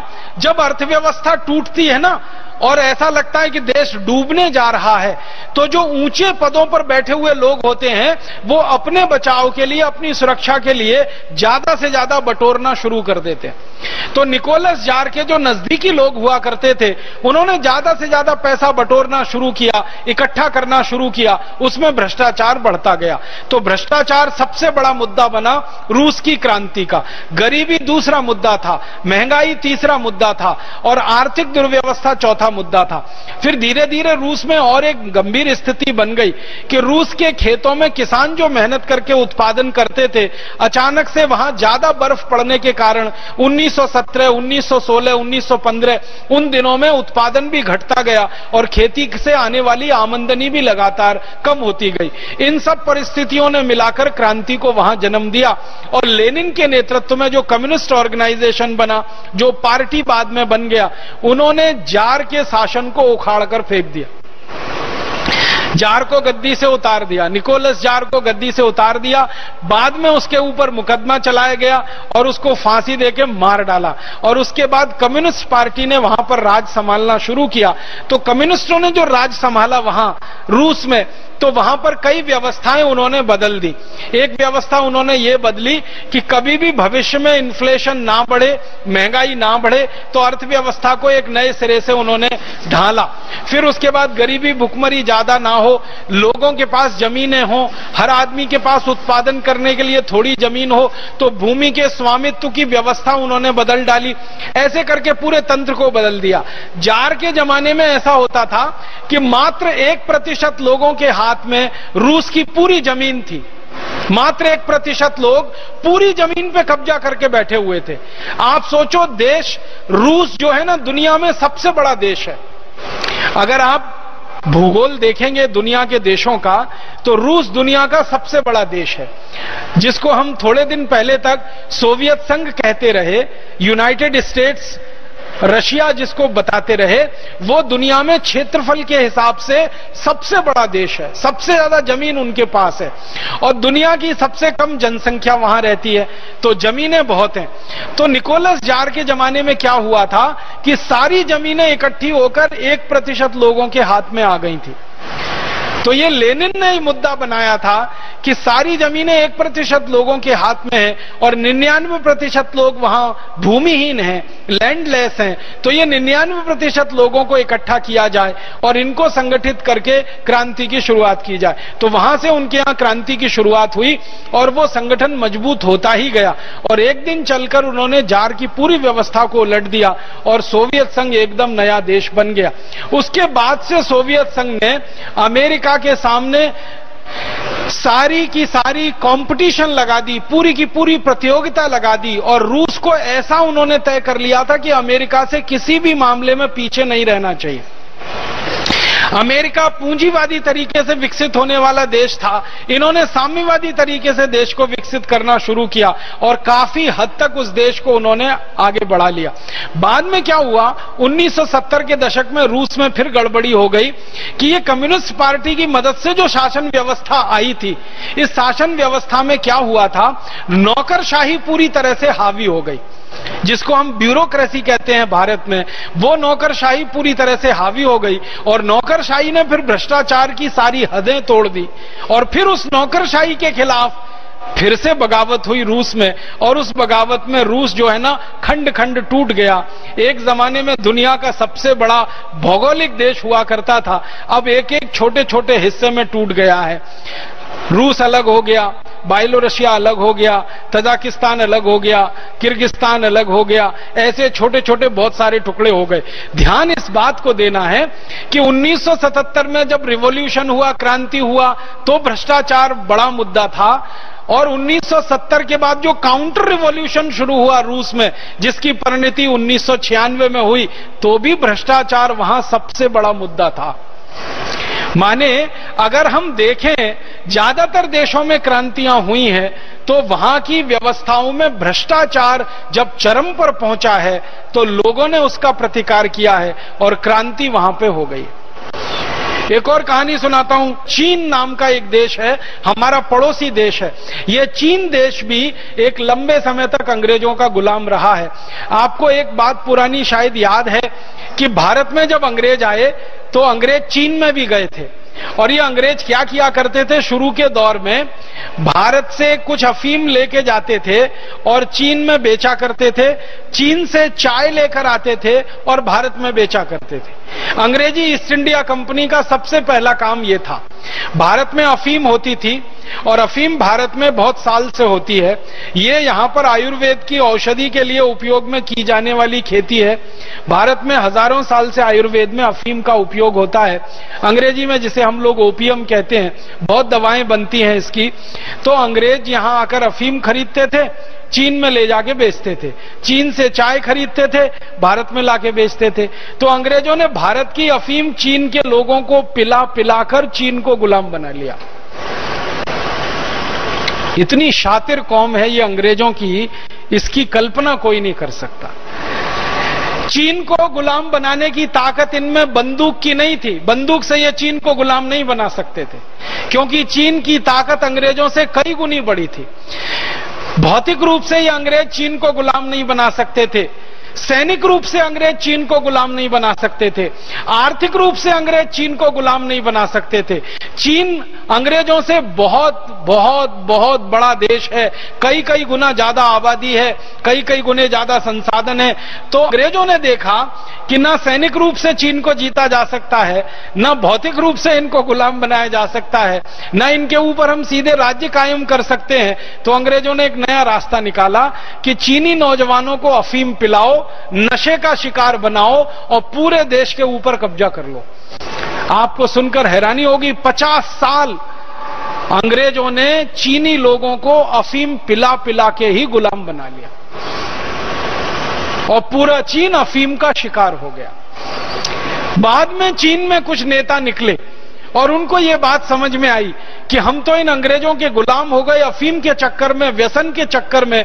तब चीन में एक आंदोलन शुरू हुआ जो व्यसन मुक्ति का आंदोलन बना, नशा मुक्ति का आंदोलन बना।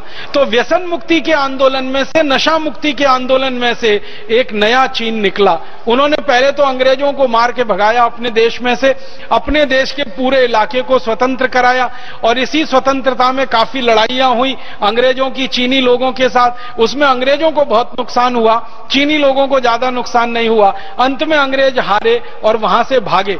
अंग्रेजों को भगाने का आंदोलन जब चीन में चला तो वहां भी स्वदेशी आंदोलन ही मूल आधार में था और स्वदेशी की बात को लेकर चीनी लोगों ने यही संकल्प लिया था कि जिन अंग्रेजों से अपने देश को आजाद कराना है, उन अंग्रेजों की कोई वस्तु नहीं खरीदनी है, उन अंग्रेजों की कोई वस्तु का उपयोग नहीं करना है।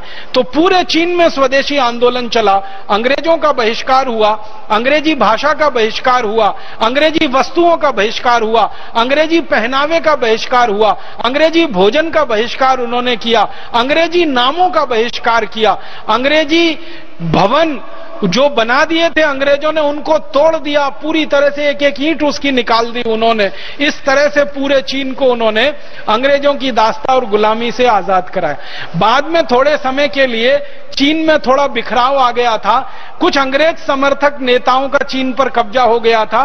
फिर उन अंग्रेज समर्थक नेताओं को हटाने के लिए चीन में एक दूसरी क्रांति हुई जो माओ जेडोंग के नेतृत्व में हुई और 1949 में वो सफल हुई और 1 अक्टूबर 1949 को चीन उस क्रांति में सफल होकर अपने आप को गणराज्य घोषित किया। तब से चीन सारी दुनिया के सामने एक स्वदेशी और स्वावलंबी देश के रूप में आगे बढ़ा है।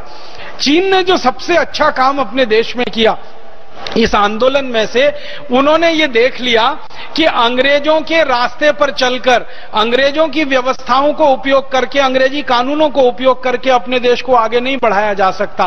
तो उन्होंने सारे अंग्रेजी कानून और अंग्रेजी व्यवस्थाओं को हटा दिया। अंग्रेजों ने चीन में सेंट्रलाइजेशन कर दिया था उद्योगों में, चीन की सरकार ने उसका उल्टा कर दिया, डिसेंट्रलाइजेशन कर दिया उद्योगों में। उन्होंने कहा कि अंग्रेज बड़े उद्योग लगाते थे, चीन की सरकार ने कहा हम छोटे छोटे हजारों उद्योग लगाएंगे। एक बड़ी मोटर कार आप बनाते हैं एक ही कारखाने में, चीन की सरकार ने उसका उल्टा कर दिया। उस मोटर कार का एक एक पुर्जा हजारों कारखाने में बनेगा और फिर किसी एक कारखाने में जाके उसकी असेंबली होगी। उन्होंने ऐसी अंग्रेजों से बिल्कुल उल्टी नीति बनाई, उसमें से चीन निकल आया। छोटे छोटे उद्योग लगे, गांव गांव उद्योग लगे और उसमें से चीन बढ़ता चला गया। फिर चीन की सरकार ने यह तय किया कि अंग्रेजों के जमाने में चीन में टैक्स बहुत हो गया था। चीन की सरकार ने कहा कि टैक्स हम कम से कम करेंगे और जो उद्योग उत्पादन करेंगे उनको टैक्स में ज्यादा से ज्यादा छूट देंगे। तो आज चीन की नीति है कि चीन में अगर कोई औद्योगिक उत्पादन करता है तो सरकार उसको कम से कम टैक्स लगाती है और जो व्यक्ति उत्पादन करके निर्यात करता है सरकार उसको टैक्स तो लगाती ही नहीं है, उल्टा उसको मदद करती है सब्सिडी के रूप में। उसको वो एक्सपोर्ट सब्सिडी कहते हैं और अरबों डॉलर की एक्सपोर्ट सब्सिडी वो अपने उद्योगों को देते हैं। परिणाम क्या होता है कि चीन में बनने वाली 10 रुपए की चीज दुनिया के बाजारों में 5 रुपए में बिक जाती है, क्योंकि 10 रुपए की वस्तु पर 5 रुपए वहां की सरकार सब्सिडी में दे देती है। तो उन्होंने उद्योगों के लिए अपनी नीतियां बनाई, सब्सिडी एक्सपोर्ट में दी, उत्पादन पर कर सबसे कम लिया। चीन में बिजली दुनिया की सबसे सस्ती बिजली है। भारत में हम 1 यूनिट बिजली इस्तेमाल करते हैं तो उसका हमको बाजार में 3.5-4 रुपए देना पड़ता है, उद्योगों को तो 6-7 रुपए देना पड़ता है। चीन में यही 1 यूनिट बिजली 90 पैसे में उद्योगों को मिल जाती है। सस्ती बिजली, सस्ता पानी, सस्ती सड़कें, लोगों के ऊपर टैक्स कम से कम, व्यापार और उद्योगों को ज्यादा से ज्यादा बढ़ावा, निर्यात वाले उद्योगों को और ज्यादा बढ़ावा और खेती और किसानी करने वालों को तो सबसे ज्यादा बढ़ावा। इस तरह से चीन बढ़ता गया और आज सारी दुनिया के बाजारों में ज्यादा से ज्यादा सामान आपको मिलेगा तो चीन का माल मिलेगा। अमेरिका के बाजार में जाओ तो चीनी माल है, ब्रिटेन के बाजारों में जाओ तो चीनी माल दिखाई देगा। भारत के बाजारों में देख लो, दुकानें भरी पड़ी हैं चीनी सामानों से, चीनी खिलौने हैं, चीनी अगरबत्तियां, चीनी मोमबत्तियां, चीनी गणेश जी आ गए हमारे देश में, चीनी लक्ष्मी जी आ गई। अभी थोड़े दिन पहले दीपावली आके गई है, दीपावली पर चीन से बनाए हुए लक्ष्मी गणेश आकर भारत में बिक गए। और अभी थोड़े दिन पहले हमारे यहां दीपावली के पहले कुछ और त्योहार आए, एक राखी का त्योहार आया, रक्षाबंधन का। मैं हैरान हो गया, हरिद्वार जैसे छोटे शहर में चीन की बनाई हुई राखी बिक गई। चीन की राखियां बिक जाती हैं, चीन के लक्ष्मी गणेश जी बिक जाते हैं, चीन के बनाए हुए बच्चों के खिलौने आकर इतने बिक रहे हैं कि भारत के सारे खिलौना बनाने वाले उद्योग बर्बाद हो रहे हैं। तो चीन की हर वस्तु इतनी सस्ती, चीन की घड़ियां आकर दिल्ली के बाजार में बिकती हैं किलो के हिसाब से। घड़ी ले लो 1 किलो, 2 किलो, 5 किलो, तराजू में तौल के देता है। 1 किलो घड़ी 40 रुपए की, 2 किलो घड़ी 80-100 रुपए की। चांदनी चौक में आप जाइए दिल्ली में, चीन की घड़ियां किलो के हिसाब से मिलती है। इतनी सस्ती सस्ती चीजें। सब लोग एक ही सवाल पूछते हैं कि चीन का माल इतना सस्ता क्यों है? कारण उसके 3 हैं। चीन की सरकार अपने उद्योगों को स्वदेशी नीति के हिसाब से आगे बढ़ाती है और स्वदेशी नीति उनकी क्या है कि जो चीन का उद्योग सामान बनाएगा और उसको दूसरे देश में बेचने के लिए जाएगा तो सामान के बनाने का जितना खर्चा आएगा सरकार दे देगी। वो ये उनकी नीति है। टैक्स तो लेना नहीं है, पैसे जो खर्च हो रहे हैं वो भी सरकार दे देगी। और बिजली चाहिए तो सबसे सस्ती बिजली, मैंने कहा 90 पैसे यूनिट की बिजली है चीन में। हम बिजली इस्तेमाल करते हैं उद्योगों में 6-7 रुपए यूनिट की है, उनके यहां 90 पैसे यूनिट की है। पानी उद्योगों के लिए सबसे सस्ता, सड़कें फोकट में बना के सरकार दे देती है उद्योगों के लिए। और चीन में कोई उद्योग लगाना हो और चलाना हो और कोई स्वदेशी व्यक्ति उस काम को करे तो 1 महीने के अंदर सारी व्यवस्थाएं सरकार करके दे देगी, सड़क बना देगी, बिजली के तार डल जाएंगे, लाइनें खिंच जाएंगी, पानी पहुंच जाएगा। 1-1.5 महीने में आप अच्छे से इंडस्ट्री शुरू करिए और आप एक्सपोर्ट करने लगे तब तो आपका सारा खर्चा सरकार उठा लेगी। तो ये जो स्वदेशी नीति उनकी है, इस स्वदेशी नीति को वो 1949 से पालन कर रहे हैं और धीरे धीरे बढ़ाते जा रहे हैं। और आज सारे दुनिया के सामने चीन एक देश के रूप में खड़ा है। मैं आपको एक ही बात कहता हूं कि 1949 में चीन भुखमरी का शिकार था, भूखे मरने वाले लोगों का देश था और आज सारी दुनिया को भोजन करा दे इतना अनाज चीन में पैदा हो रहा है। सारी दुनिया के बाजारों को अपने सामानों से पाट दे इतना उत्पादन उनके देश में हो रहा है। तो चीन का इतिहास पढ़ें या जापान का, फ्रांस का इतिहास पढ़ें या अमेरिका का, इन सब देशों के इतिहासों में एक बात समान दिखाई देती है, वो ये कि जब जब इन देशों ने स्वदेशी आंदोलन चलाया और जब जब स्वदेशीपन अपनी अर्थव्यवस्था में अपनाया, इन देशों में क्रांतियां हुई और क्रांतियां सफल हुई और सफल होकर उन सभी देशों को इन क्रांतियों की मदद से दुनिया का सर्वश्रेष्ठ देश उन्होंने बना दिया। 50 साल पहले का जापान, 50 साल पहले का चीन, 150 साल पहले का फ्रांस या 200-250 साल पहले का अमेरिका, किसी को विश्वास नहीं होता कि इतनी जल्दी तरक्की करके इतना ऊपर आ जाएगा। लेकिन ये सब देश तरक्की करके ऊपर आए तो उसके पीछे स्वदेशी का सिद्धांत, स्वदेशी का आंदोलन, स्वदेशी की भावना, आत्मविश्वास, आत्मसम्मान को बनाए रखने की मन में जिजीविषा, इन सब मूल्यों ने मिलकर उनके देश को आगे बढ़ाया। अब मैं आखिर में भारत की बात करना चाहता हूं कि ये सारे देश अगर सफल हो सकते हैं स्वदेशी का सिद्धांत अपनाकर, तो भारत सफल क्यों नहीं हो सकता स्वदेशी का सिद्धांत अपनाकर? सीधी सी बात है। अगर जापान सफल हो सकता है, फ्रांस सफल हो सकता है, अमेरिका सफल हो सकता है, चीन सफल हो सकता है, रूस सफल हो सकता है, तो भारत भी हो सकता है। इसलिए मुझे लगता है कि भारत स्वाभिमान का ये पूरा का पूरा अभियान जो भारतीयता और स्वदेशी को आधार बनाकर चल रहा है, जिसके मूल सिद्धांतों में भारतीयता और स्वदेशीपन है, ये भारत स्वाभिमान का अभियान भी पूरी तरह से सफल होगा इस देश में। दूसरी बात जो मुझे लगती है भारत स्वाभिमान के सफल होने के लिए, वो ये कि इन 5 देशों में क्रांतियों का उदाहरण मैंने आपको दिया। ऐसे 70 देश हैं दुनिया में जहां क्रांतियां हुई हैं पिछले 1000 वर्षों में। इन सभी देशों में क्रांतियां तभी हुई हैं जब भ्रष्टाचार चरम पर पहुंच गया है। भारत में भी इस समय भ्रष्टाचार अपने चरम पर पहुंचा हुआ है। इसलिए मुझे पूरा विश्वास है कि भारत स्वाभिमान की क्रांति भी सफल होगी। हमारे देश में भ्रष्टाचार कितने चरम पर है, आप सभी ये बात को याद रखिए। हमारे देश में एक पूर्व प्रधानमंत्री हुआ करते थे श्री राजीव गांधी। उन्होंने एक बार लोकसभा में ये कहा कि मैं देश की अर्थव्यवस्था में जब किसी नागरिक से 1 रुपए टैक्स का लेता हूं और बदले में वो 1 रुपए विकास के लिए उस नागरिक के पास देता हूं, तो उसके पास मात्र 15 पैसा ही पहुंचता है। 85 पैसा तो भ्रष्टाचार और घूसखोरी में ही चला जाता है। ये बात श्री राजीव गांधी ने कही थी संसद में। बहुत सारे देश के अर्थशास्त्रियों ने उस समय श्री राजीव गांधी को यह कहा था कि आप अतिशयोक्ति कर रहे हैं। तो श्री राजीव गांधी ने कहा था कि शायद थोड़े दिनों के बाद लगेगा कि मेरी बात अतिशयोक्ति नहीं है। श्री राजीव गांधी अब जीवित नहीं है, वो स्वर्गवासी हो चुके हैं। हमारे देश की सरकार ने समय समय पर अर्थव्यवस्था में भ्रष्टाचार को नापने के लिए कई अध्ययन करवाए हैं और उन सभी अध्ययनों की रिपोर्ट बताती है कि केंद्र सरकार अगर दिल्ली से 1 रुपया विकास के लिए नीचे किसी आदमी को भेजती है तो अब तो उसके पास 10 पैसा ही पहुंच पाता है। 90 पैसा तो घूसखोरी और भ्रष्टाचार में ही चला जाता है।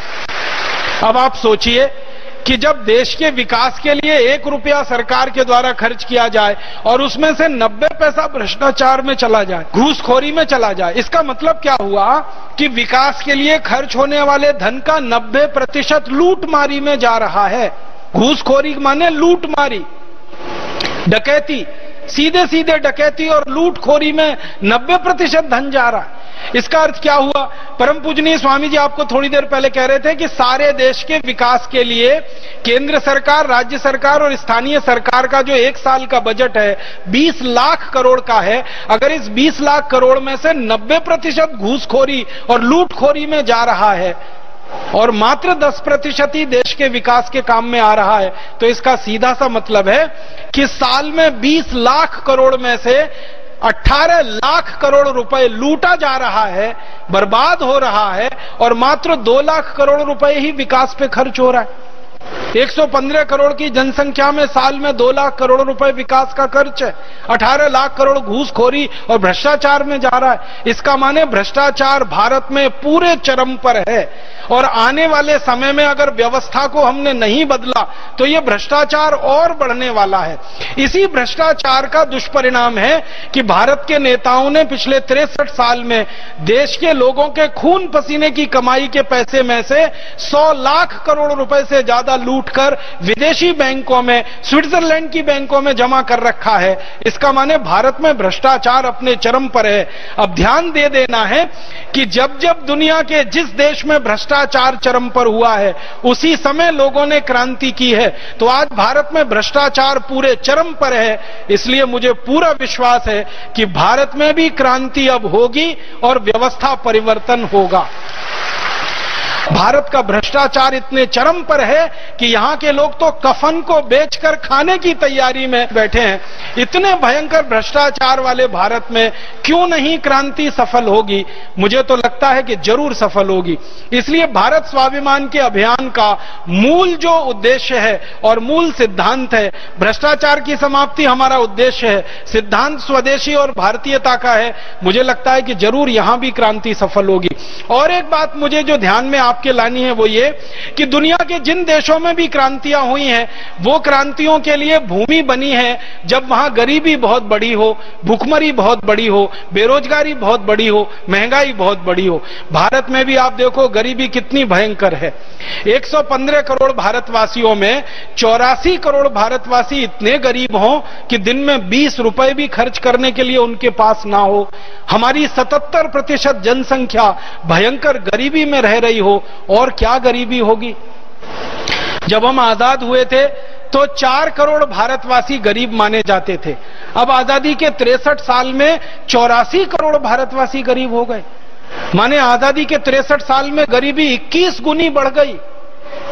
बहुत लोग मुझे ये कहते हैं कि राजीव भाई गरीबी इसलिए बढ़ गई कि जनसंख्या बहुत बढ़ गई। अगर जनसंख्या बढ़ने की बात देखेंगे तो आजादी मिली उस समय हम 33 करोड़ थे 1947 में, अब हम 115 करोड़ हो गए, तो जनसंख्या हमारी 3.5 गुनी बढ़ी है।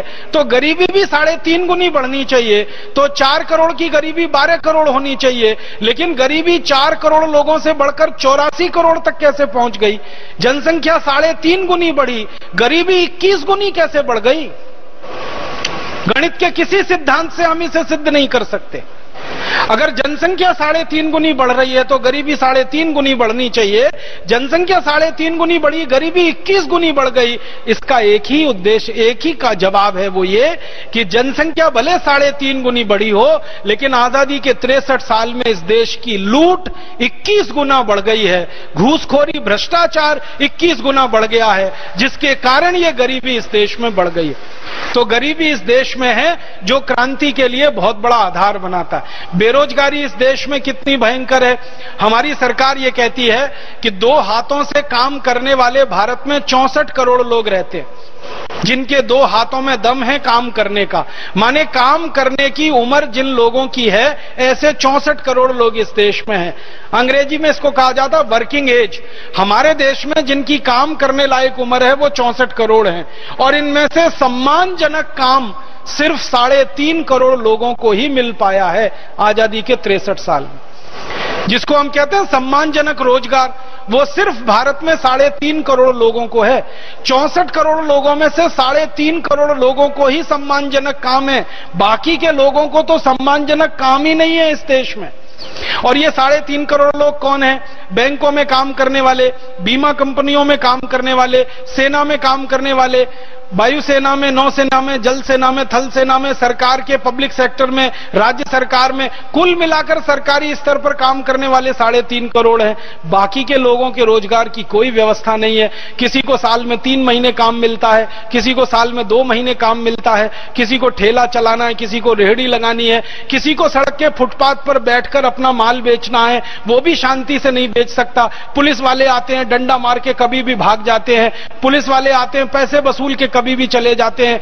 तो सड़क पर ठेली लगाने वाले, रेहड़ी लगाने वालों को भी कोई सरकार इस देश में सम्मानजनक काम नहीं दे पाती है।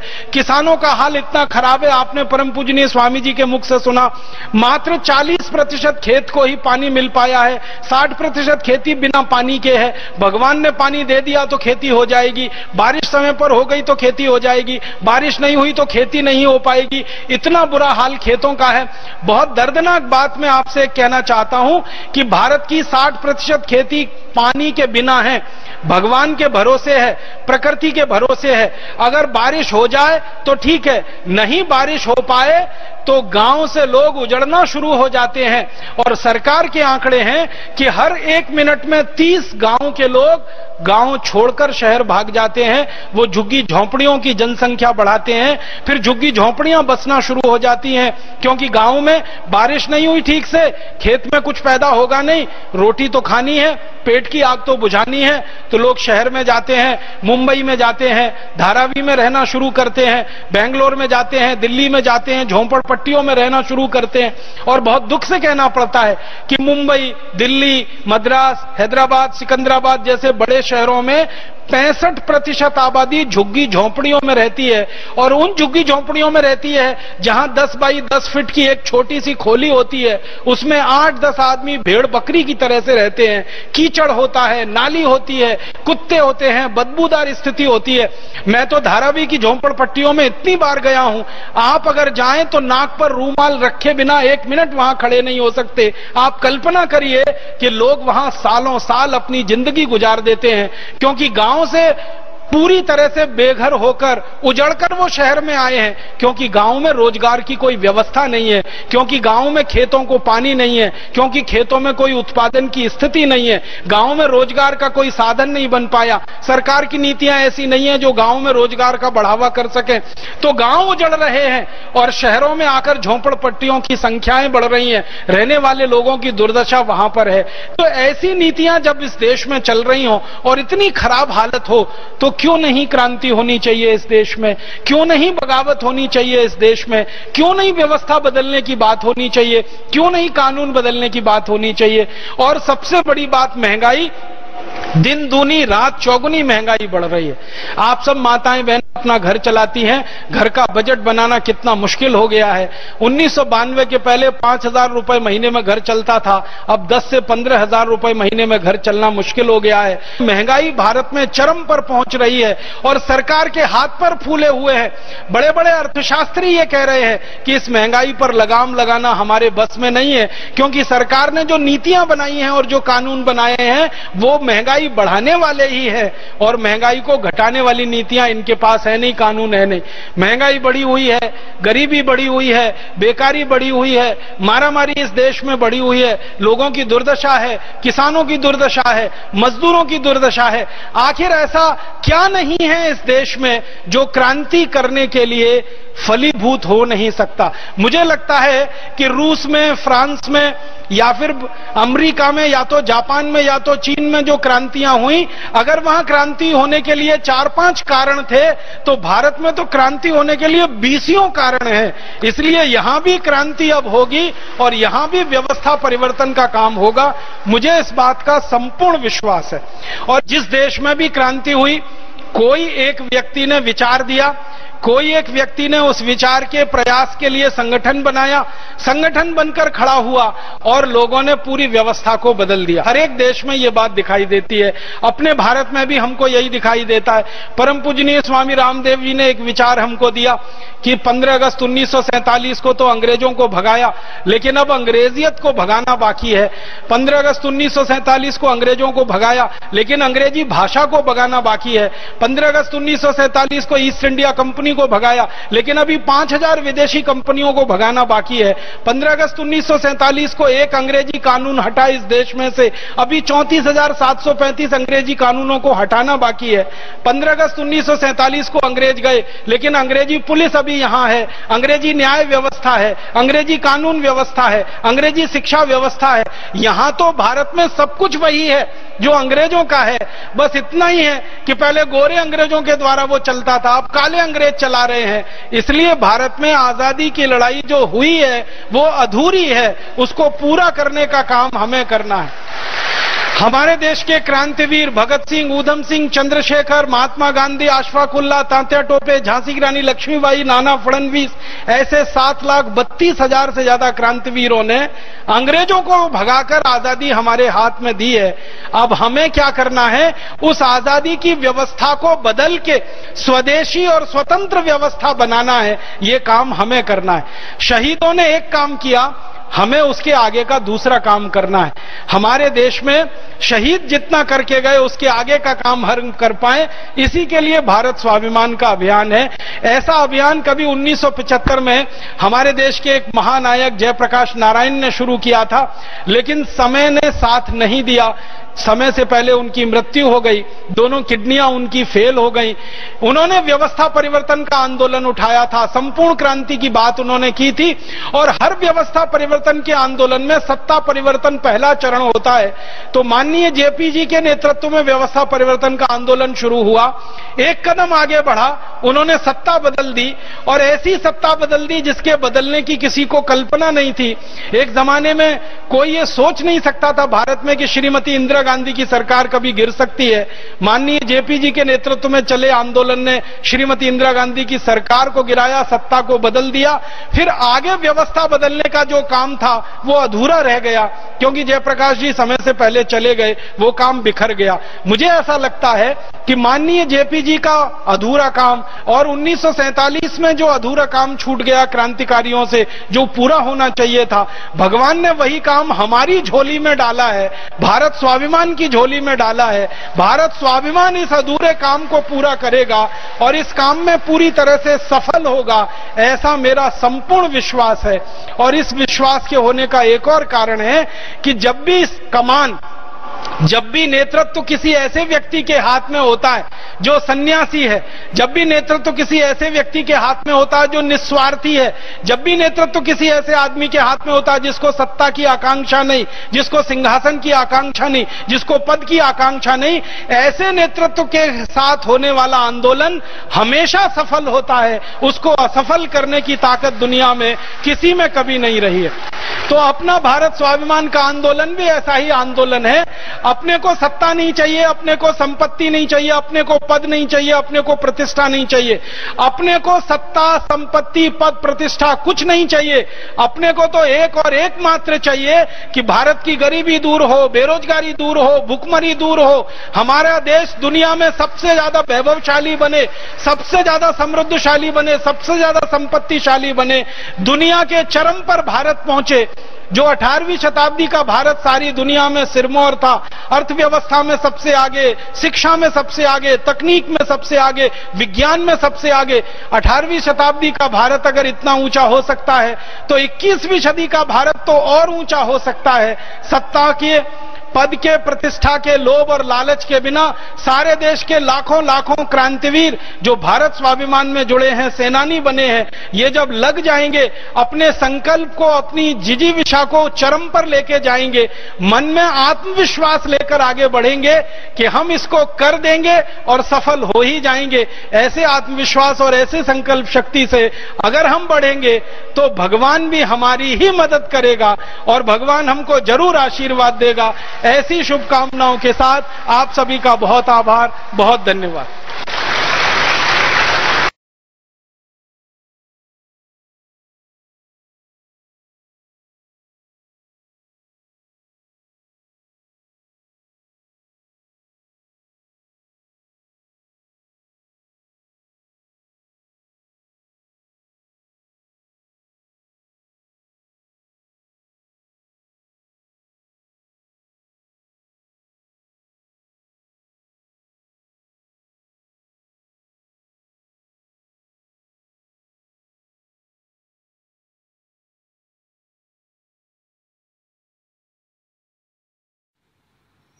दोस्तों सबसे पहले तो चैनल सब्सक्राइब करें, फिर लाइक, कमेंट और शेयर करें। और हाँ, हमारा एंड्रॉयड ऐप डाउनलोड करना ना भूलें।